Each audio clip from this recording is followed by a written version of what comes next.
susah. Nah itu yang namanya bisa tertahu. Ya, mulai. Ready? Oke, ready. Tanya. Is your name Carlo? No, my name is not Carlo. What's your full name? My full name is Tania Angelina. Is your first name Jacob? No, my first name is not Jacob. Is your first name Jingo? No, my first name is not Jacob. What's your first name? My first name is Maria. What's your middle name? My middle name is Angelina. Is your nickname Bob? No, my nickname is not Bob. What's your nickname? My nickname is Tania. Are you 70 years old? Ingin tuh. No, I'm not 70 years old. Opat banget. How old are you? Old are you? 10 years old. Are you a professor? No, I'm not. What's your job? I'm a student. Are you an atheist? No, I'm not atheist. What's your religion? I'm Muslim. Muslim. Are you divorced? No. Ya? Enggak, lanjut. No, I am not. I'm not divorced. Okay, good. What's your marital married?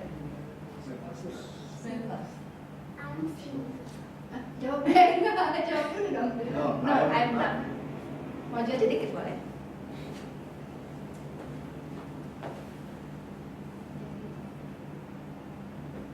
What's your marital status? Eh? I am single. Okay, good.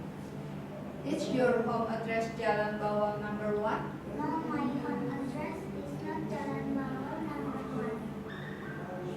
What's your home address?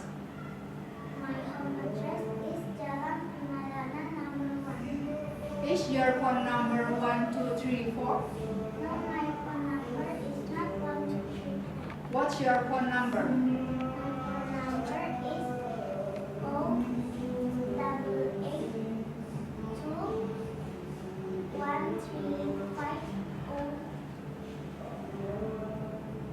088-213-44644. What's your zodiac? My zodiac is Sagittarius. Is your favorite food spaghetti? No, my favorite food is not spaghetti. What's your favorite food? My favorite food is French. Is your favorite music salsa? No, my favorite music is not salsa. What's your favorite music? My favorite music is pop. What's your favorite film? My favorite film is cartoon film. By the way, are you a manager? No, I'm not a manager. What's your position in your office? I'm student. Jawab. My position. My My position. My office is student. What's your office address? My school address. address is Jalan Bawang Putih number 5. Gantian. Is your name Carlo? No, my name is not Carlo. What's your full name? My full name is Rini Andriani Raman. Is your first name Jacob? No, my first name not Jacob. Is your first name Jingo? No, my first name is not Jingo. What's your first name? My first name is Rini. What's your middle name? My middle name is Andriani. Is your nickname Bob? No, my nickname is not Bob. What's your nickname? Andri? Are you 70 years old? No, I'm not 70 years old. How old are you? My name is 46 years old. Are you a professor? No, I'm not a professor. What's your job? My job is an assessor. Are you an atheist? No, I'm not an atheist. What's your religion? My religion is Muslim. Are you divorced? No, I'm not divorced. What's your marital status? I am married. Is your home address Jalan Mawar No. 1? No, my home address is not Jalan Kawal number 1. What's your home address? My home address is Jalan Ciputat Raya number 3. Is your phone number 1234? No, my phone number is not 1234. What's your phone number? My phone number is 081 2233 8910. What's your zodiac? My zodiac is Aquarius. Is your favorite food spaghetti? No, my favorite food is not spaghetti.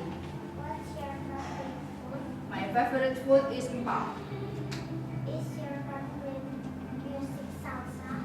No, my favorite music is not salsa. What's your favorite music? My favorite music is music classic. What's your favorite film? My favorite film is investigation film. By the way, are you a manager? No, I'm not a manager.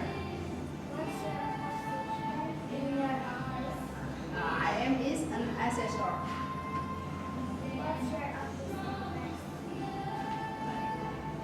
At Ampera Raya number 54.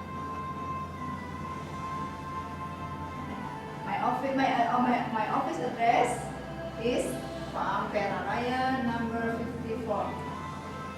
Yeah, that's all about me. Thank you very much. Oke, good. Oke, sekarang kembali ke jalan yang benar.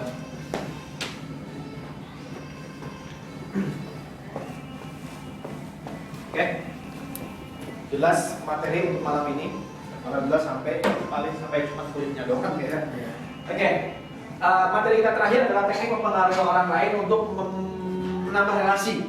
Ya, menambah relasi tentunya relasi yang baik untuk segala sesuatu yang kita inginkan. Apakah baik secara hubungan, baik secara finance dan lain sebagainya. Oke, nah saya akan menggunakan teknik cantolan otak kanan. Teknik cantolan otak kanan ini hanya mirip-mirip suaranya saja, tetapi insya Allah tanpa harus menulis, kita akan tahu susunannya. Kita akan berlatih tanpa harus menulis. Ikuti saya Pak Bu ya. Kalau saya tulis, ikuti saya saja. Harusnya bisa hafal 99-nya. Satu sepatu. Dua kuda. Tiga segitiga. Empat ketupat. Lima delima. Satu apa? Dua kuda. Tiga. Empat. Lima. Oke, kita ulang lagi. Satu. Dua. Kuda. Tiga. Empat. Lima. Oke. Enam senam. Tujuh gantungan baju. Delapan papan. 9 bulan. Oke, kita ulang ya dari mulai. Satu sepatu, dua kuda, tiga segitiga, empat ketupat, lima, enam, tujuh gantungan baju, 8 papan. Oke, 9 bulan. Boleh silakan ditulis sekarang. Boleh sekarang ditulis. Kalau lagu di depan ada. Satu sepatu.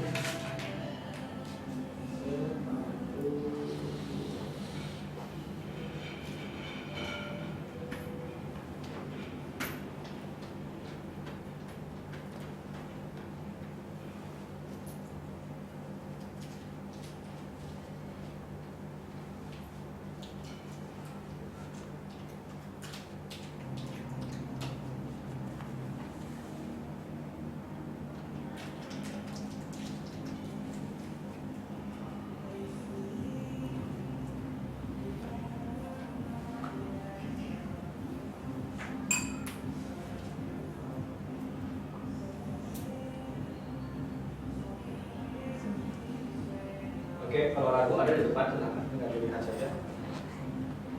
6 ya Pak. 6, 7 gantungan baju, 8, 9 bulan. Oke. Ini tidak akan dibahas secara total. Yang sekarang saya bahas adalah kulit dari semua ini. Apa makna dari human relation? Human relation adalah sebuah ilmu di mana hanya menggunakan sebuah kata-kata, tetapi bisa mempengaruhi orang secara keseluruhan. Baik itu mempengaruhi orang dengan cara yang pertama tadi saya sebutkan bahwa kita bisa berurusan dengan manusia dengan merek dan tipe apapun. Yang kedua, teknik bagaimana agar kita disenangi oleh orang lain. Yang ketiga, bagaimana agar orang lain mengikuti arah berpikir kita. Dan yang terakhir adalah bagaimana kita merubah orang lain tanpa menyinggung perasaan hatinya. Permasalahannya, apakah ilmu itu harus kita lakukan? Jawabannya tidak harus. Kenapa? Karena kita harus tahu situasi dan kondisi. Apalagi yang sudah married, bahaya. Ya, kenapa demikian? Kita boleh melakukan hal itu untuk kepentingan yang memang menurut kita penting dan berpengaruh. Tetapi kalau misalkan tidak untuk itu, ya buat apa? Nanti kejadiannya seperti pas ospek saya. Tiba-tiba ada hampir 12 surat waktu itu yang masuk. Nggak jelas juntrungannya gitu kan. Akhirnya apa? Tetap ujung-ujungnya bikin sakit hati orang. Nah seperti itu. Yang paling penting adalah ilmu human relation, bagaimana cara kita berkomunikasi dengan orang lain. Sebelum masuk ke materi human relation, ada pertanyaan dulu tentang mempengaruhi orang lain barangkali. Barangkali punya kasus yang aneh.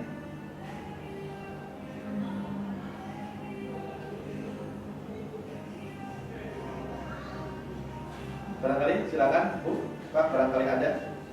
Tentang mempengaruhi orang lain, tentang hubungan dengan orang lain, tentang masalah dengan orang lain. Tidak ada? Lanjut dulu? Oke, kita lanjut dulu. Sekarang kita akan berbicara masalah sepatu nih. Apa itu sepatu? Sepatu zaman dahulu ada yang namanya warrior. Mungkin orang-orang jadul tahu warrior seperti apa. Tahu Pak Bu warrior? Nggak tahu ya? Ninja. Ibu tahu ya? Pokoknya hanya orang-orang sekolah di tahun 60, 70, 80. Oh iya. Gitu. Oh. Makanya mereka tahu warrior gitu kan. Warrior itu satu-satunya brand zaman dulu yang paling banyak digunakan. Oh brand. Oh, brand. Brand. Warrior itu brand gitu kan. Saya tahunya sepatu Lily itu. Kalau zaman kita mungkin sudah ada ATT, sudah ada yang aneh-aneh gitu kan ya. Nah, warrior itu warnanya itu hitam, ada putihnya. Ya, pinggirnya. Pinggirnya putih, atasnya hitam. Itu nasional, seluruh Indonesia pasti tahu, gitu kan. Nah, tetapi jadi permasalahan untuk orang-orang zaman dulu yang ekonominya menengah ke bawah, nggak kebeli. Tetapi ada sepatu yang seperti warrior, KW lah kalau bahasa sekarangnya. Namanya adalah SOK, merek brand lokal. SOK mereknya itu, SOK. Itu terkenal juga dulu, yaitu merek KW dari warrior itu. Dimana kalau tulisan SOK-nya dicoret-coret, maka akan persis seperti warrior. Ya, ceritanya seperti itu. Jadi inti ceritanya ada anak SMA yang menggunakan sepatu warrior seperti sepatu warrior. Padahal itu KW, aslinya namanya SOK, cuma dicoret-coret sehingga coretannya itu mirip seperti polek sepatu warrior. Inti ceritanya apa? SOK dicoret. Nah itu adalah metode cantolan. Mata kanan juga sih. Artinya kita membahas 9 human relation itu nggak perlu harus nulis. Jadi kalau suatu saat Bapak Ibu ngisi acara, ngisi motivasi tentang human relation, itu nggak perlu kita bawa catatan. Ya, karena kita sudah tahu alur ceritanya menggunakan cerita seperti tadi. Cara menerangkannya itu kerangkanya. Saya lanjutkan ya. Sekarang masuk ke materinya. Jadi S yang pertama apa? S yang pertama adalah tidak boleh S salahkan. O tidak boleh omelin, K tidak boleh kritik. Artinya ketika kita ingin menjalankan human relation nomor pertama, syaratnya yang pertama kita tidak boleh menyalahkan orang lain, tidak boleh omelin, dan tidak boleh kritik. Yang jadi pertanyaannya, anak TK aja tahu masalah kayak gituan, kenapa diajarkan di sini? Yes, kita tahu, tapi apakah kita tahu makna dari ini? Sekarang saya akan terangkan maknanya. Saya bawakan menggunakan ilustrasi, boleh ya? Contoh, kita lagi duduk nih. Kita lagi duduk di semacam tempat duduk ya, tempat tongkrongan. Kemudian ada motor, mereknya merek Honda deh. Gak apa-apa saya ngomong aja merek Honda. Dari kejauhan udah kedengeran merek Honda itu. Honda gitu. Ternyata yang ada di motor Honda itu adalah pasangan kita yang sedang jalan sama mantannya. Bayang, kita main emosi nih sekarang. Ya. Kita lagi duduk pakai motor Honda, ternyata itu adalah pasangan kita yang lagi jalan sama pacarnya. Kalau kita besok ketemu dengan pasangan kita, apa yang akan pertama kali kita katakan kepada pasangan kita? Sama siapa semalam? Ya, standar lah ya. Kamu di mana, sama siapa gitu kan, dan lain sebagainya. Tetapi rata-rata akan muncul emosi. Ya semangatan pasaran tadi. Oh jadi gitu ya sekarang. Rata-rata ya. Oh jadi gitu ya sekarang. Oh jadi maunya seperti ini. Oke, kalau maunya seperti ini. Tuh gue bisa-bisa misalkan. Tetapi bayangkan jika kita marah. Jika kita marah saat itu, apakah pasangan kita akan ya maaf? Jawabannya enggak. Ketika kita memarahi orang yang jelas-jelas dia yang salah, orang itu tidak akan merasa salah. Justru dia akan mengungkit-ungkit masa lalu yang sebetulnya sudah kita maafkan, sudah sepakat kita maafkan, akan keluar lagi. Saya nggak bisa teriak-teriak masalahnya. Ada sensor masalahnya. Ada sensor. Tapi kalau nggak ada sensor, saya bisa teriak-teriak. Gitu kan? Artinya, intinya ke sana. Ya, intinya ketika kita menyalahkan orang lain, orang itu tidak akan pernah merasa salah sampai kapanpun. Bahkan dia akan mengeluarkan kesalahan-kesalahan yang dulu pernah kita lakukan akan diumbar lagi. Oke, ya. Kenapa itu bisa terjadi? Karena saya punya cerita ilustrasi yang kedua. Ilustrasi yang kedua begini, kita jalan-jalan, kemana jalan-jalan yang ke lapas? Ke lapas. Itu salah. Pak, kenapa Bapak di penjara? Ya karena saya bunuh orang. Memang berapa banyak yang Bapak bunuh? 15 orang. Bapak merasa salah nggak? Bapak merasa nyesel nggak? Enggak. Saya nggak nyesel. Karena 15 orang itu kurang ajar sama saya. Masa rumah saya mau dibakar gara-gara saya cuma punya utang 1 juta? Makanya saya benci, saya dendam, saya bunuh. Pertanyaannya, apakah bunuh orang salah? Bunuh orang salah nggak? Salah lah. Sudah jelas-jelas salah. Tetap masih nggak mau ngaku. Itu yang jelas-jelas bunuh orang loh. Apalagi kalau cuma ada karyawan telah kita marahin, kira-kira mau merasa salah nggak? Gara-gara nyapu nggak bener dimarahin sama kita habis-habisan. Yang jelas bunuh orang aja nggak akan mau ngaku salah. Dia masih punya alasan untuk berdalih. Karena orang-orang yang 15 orang itu nagih hutang ke saya secara brutal, mau bakar rumah saya. Ya udah, saya punya tembakan, saya dender itu mati. Sampai akhirnya saya di penjara. Masih punya alasan. Apalagi kalau cuma kita datang terlambat dimarahin. Apa yang terjadi? Dalam hatinya tetap tidak akan merasa salah. Kadang-kadang kita lagi jalan, nabrak gelas. Cobain gelas jatuh. Kita masih nyalahin gelas. Aduh ini tahu gelas tuh ada orang lewat, kenapa nggak mau pinggir gelas ini? Siapa sih yang taruh gelas? Iya juga. Ya, jadi bukan berarti boleh atau tidak kita menyalahkan orang lain, tetapi jika kita menyalahkan orang lain, apa yang terjadi? Jika kita tidak menyalahkan orang lain, apa yang terjadi? Satu kenyataan yang pasti ketika kita menyalahkan orang lain, maka orang itu akan 2 kali menyalahkan kita, baik secara langsung ataupun tidak langsung. Itu, ya. Nah itu. Jadi intinya adalah ketika kita menyalahkan orang lain, maka orang lain akan menyalahkan ulang kita 2 kali lipat. Begitupun ketika mengomeli, begitupun ketika kritik. Yang jadi permasalahannya, boleh nggak kita mengkritik orang lain? Boleh nggak kita omeli orang lain? Boleh nggak kita salahkan orang lain? Jawabannya boleh, asal kita sudah tahu resikonya. Itu saja. Makanya kita berani atau tidak untuk menyalahkan orang lain. Ya kalau sekedar orang terdekat, no problem, nggak jadi masalah. Tapi kalau hubungannya sudah dengan karir, gara-gara kita menyalahkan orang lain, karir kita hancur total. Bisa seperti itu? Bisa. Jadi tergantung levelnya. Ya kalau keluarga, ya kalau cuma sekedar pasangan sekali-kali ya boleh lah nyalahin. Papa ini kok gelas ditaruh di sini. Mama ini kok gelas ditaruh di sini. Ini gimana sih kerjanya nggak bener banget? Ya karena efeknya nggak akan terlalu besar kalau yang kayak gitu. Lebaran juga saling maklum lagi, nangis-nangis lagi, peluk-pelukan lagi. Tapi kalau karir sulit. Gitu kan. Contoh misalkan, itu kan contoh keluarga ya. Kalau keluarga nggak terlalu parah lah efeknya. Yang parah itu misalkan kita lagi debat misalkan dengan atasan. Bapak tahu nggak ini tuh salah Pak? Udah cacat seumur hidup gitu kalau sakit. Cacat seumur hidup. Nah itu yang bahaya. Pasti kita di belakang kan diomongin. Dan itu ilmu manusia. Kenapa? Dari mana? Karena ilmu ini diambil dari Dale Carnegie. Siapa Dale Carnegie? Dale Carnegie adalah seorang ahli komunikasi dunia. Dia hidup tahun 1920-an. Dan saat ini bukunya masih paling bestseller di dunia sampai saat ini.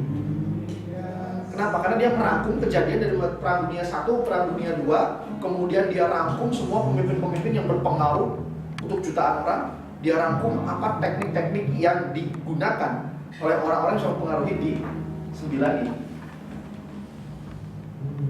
Jadi satu